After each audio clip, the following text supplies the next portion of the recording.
Bienvenue dans le deuxième épisode d'une série sur l'adaptation de mes pratiques pour faire de la compétition moto une passion éco-responsable. Nous sommes aujourd'hui en direct de la deuxième manche du championnat de France de Superbike sur le circuit de Magny-Cours et nous allons en profiter pour vous parler pneus et recyclage avec les équipes de Pirelli qui m'accompagnent. Les pneus ne sont pas considérés comme des déchets dangereux, mais la loi anti-gaspillage et économie circulaire de 2020 ainsi que les décrets de 2023 cadrent la gestion des déchets pneumatiques. Pirelli n'a pas attendu cette réglementation puisque dès 2003, le groupe a créé avec d'autres fabricants la société Aliapur qui est aujourd'hui agréée par l'État pour la collecte et le recyclage des pneus. Quand vous achetez un pneu, le prix contient une taxe de collecte et recyclage qui permet à Aliapur et ses deux confrères de réaliser leur mission.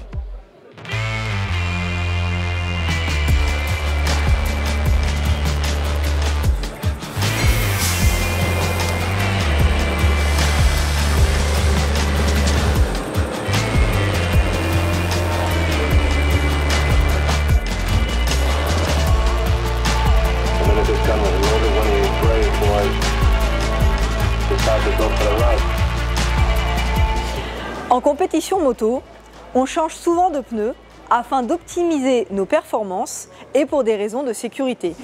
Ce week-end, je vais utiliser 12 pneus Pirelli et cette année, ce sera 54 paires de pneus neufs utilisés entre les compétitions et les entraînements. Sur les circuits, je dépose les pneus usagés dans les containers dédiés de Pirelli qui sont présents sur chaque week-end de compétition. Le reste du temps, j'ai la chance de pouvoir les déposer chez le concessionnaire où je travaille, qui lui-même collabore avec Aliapur. Pirelli, sur un week-end de Superbike, monte environ 400 à 500 pneumatiques qui sont ensuite reversés dans une benne Aliapur pour pouvoir être valorisés et être transformés en second produit pour une seconde vie.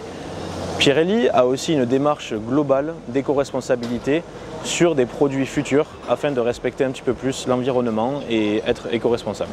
Merci Steven pour ces infos précises. Merci à toi Mélodie. Même si la compétition moto ne représente que 0,5% des déchets pneumatiques en France, on sait maintenant ce qui se passe après le bac de collecte et cela illustre que la filière est en place et semble efficace pour limiter les déchets qu'on produit.